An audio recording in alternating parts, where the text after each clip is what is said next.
have the last speaker and the best, probably, Dr. Mani Baskaran, who's going to be talking on electrophysiology.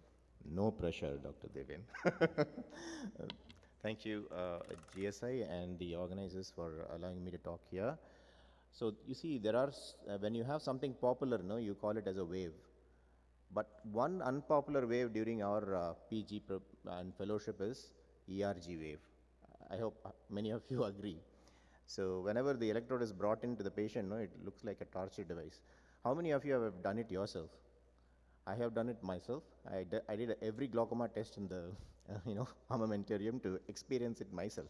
I would recommend it to all the fellows in PG so that when you are prescribing it to a patient, no, you will be cautious about it. I was cursing Satyan for giving me this topic, but I will thank him also now because I learned something. So I'm going to talk about the PHNR, that is photopic negative response, and pattern electroretinogram, a novel electrophysiologist toolkit. I wouldn't really call it as a new one because way back in 2016 we did some study and we are going to kind of share that. But I think some of the new programs with these photopic negative response have come in vogue. So just to go through some basics and then couple of studies I will allude. I won't go into the complex studies because it's a complex topic. So the pattern electroretinogram itself is obviously giving the electrical activity of the retinal function to a stimulus of a particular intensity, particular timing, and in a particular background. So it is very lab sensitive. That is something which you should know, and protocol sensitive. So that is one of the reasons why it is probably not universally used and not very popular for practical usage. But this pattern electroretinogram gives you the central retinal function, that is the macular photoreceptors, where the stimulus hits the eye first after reflecting from the RPE, and the retinal ganglion cell layer function. Let us go through that basics to see how this gives you that. So basically it is an alternating contrast reversal, black and white checkerboard, like how my shirt is. See, Dr. Satyan, I am walking the talk. I know. Using gratings, constant mean luminance is there, and signal strength of 2 to 8 microvolts is given as the stimulus, and the electrodes collect the electrical activity and gives us in a waveform. So basically this differentiates optic nerve and macular dysfunction. So this is how the checkerboard pattern is, and there are two different PERGs. One is the transient PERG done in an undilated pupil, and with or without refractive correction also you can do this, and it takes 2 minutes and 10 seconds minimum. The total test takes around 10 minutes. And there is something called steady state PERG, which is a little elaborate one, takes more time, but it requires a Fourier analysis also. But most of the PERG used in glaucoma are the transient PERG with using this reversing checkerboard pattern here, and you get this kind of wave. Of course, the steady state PERG with the new programs are being used, something called S-sensitive, S-cone ERG, which differentiates it from the L-cone so that it separates out the early dysfunction using the retinal ganglion cells. So that is also getting popular recently, but I'm not going to allude into it because it is something which is emerging. It's called the PERG-LA and also PERG-X. So these are some things which are coming up, and so that will not be discussed in this talk. Now this is the waveform that is coming. So the N35 is the first negative response which belongs to the photoreceptors, and the P50 is a positive wave which gives you the oscillatory potentials from the murines, the Muller cells and the bipolar ganglion cells. And the N95 is the negative response which reflects the RGC function. So P50 reflects the macular function, and usually it is 45 to 60 milliseconds, an average of P50. That's why the name P50. And N95 is around 90 to 100 milliseconds from the time of stimulus. So that is this thing. So the amplitude and the implicit time are calculated according to these arrows that are given.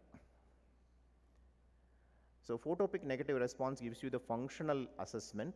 It was introduced first by Vishwanathan et al. In 91 actually, using red flashes on blue background. So what happens is when you have the blue background, it eliminates the rod response and isolates the cone response only to stimulate it. It was used first in the macaque monkeys, which gave excellent values, but unfortunately when it was reproduced in humans, it was not that popular. But the reduced photopic negative response amplitude compared to normal subjects was useful in isolating the retinal ganglion cell function, which is directly related to glaucoma. Conventional visual field can detect only at 30 to 35% of damage, and even the OCT RNFL thinning starts when there is an 18% to 30% of functional loss of retinal ganglion cells. That is some of the estimates that we have, and that is where the PHNR or the ERG comes in, because it picks up at that early stage when the function is lost. So first the ERG, then comes the OCT, then comes the visual field damage. That is for for us to remember. So the stimulus patterns are like this in PHNR. So white on white broadband, basically it is a overall stimulus. That is what is usually used, and portable ERGs also it is being used. Unfortunately, portable ERGs are not very popular because the protocols cannot be kept constant. Red on blue is the most popular which gives you the best response for glaucoma, and blue on yellow is another monochromatic stimulus. We will be talking about a study which we did looking at all these three. So basically the red on blue was better to detect glaucoma. Also blue on yellow showed good results in many of these studies. So this is the one study which I am going to talk about on PERG in glaucoma. I hope some of this is visible. So basically there are three groups: 50 normals, 50 patients with pre-perimetric glaucoma, and 50 patients with established glaucomas. And you can see this P50 latency and the N95 latency is recorded here for each of these groups. But you can see the amplitude in PERG. Remember, the amplitude difference is what is taken. So actually the topic should be like PERG amplitude. So that's what differentiates the glaucoma patients. And you can see that the pre-perimetric glaucomas as well as the glaucomas were showing similar reduction. So that is what you have to take home message here, because these pre-perimetric glaucomas are supposed to have some functional loss, and that is reflected here. To some extent, that is why these PERG are useful in early diagnosis and progression, but it is not useful beyond a certain stage, because this lowering of the thing doesn't progress beyond that. So that is something which you have to think about in terms of progression part of it, even though new protocols like what I said are useful. Now this is the AUC for RNFL, which is equivalent to the N95 amplitude in this case. Of course, it is just the macular function, and we cannot detect anything in the periphery except of course in MFERG, which is a different subject altogether. Now this is the study which we have done. I hope they have time to allude to this quickly. So 50 controls and 25 glaucomas we had, mostly moderate and severe, but few mild cases were also there.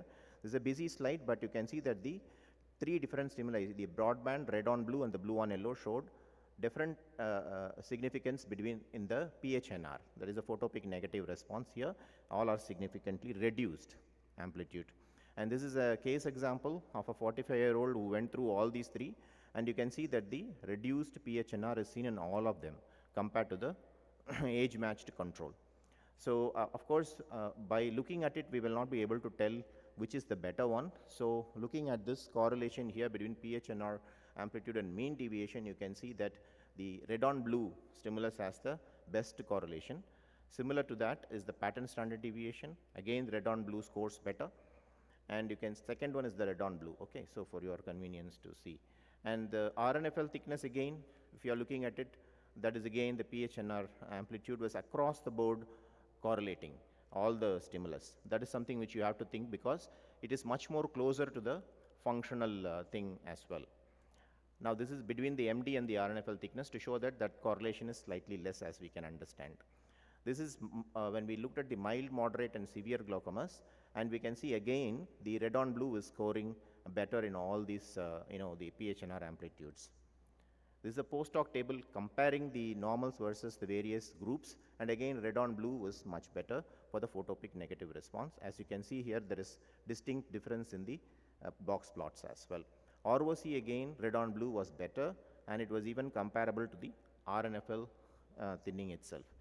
So there are limitations as we know about this thing. So to conclude the key points, the pattern ERG and photopic negative response are objective measures of retinal ganglion cell function. Visual field conversion and an increased rate of progressive retinal nerve fiber layer thinning were shown, and converging evidence shows that there is a reversible aspect of dysfunction in glaucoma. When they did the trabeculectomy, it reversed the ERG pattern, and that shows that we can actually have some reversal of function. Advancements in OCT actually limited the role.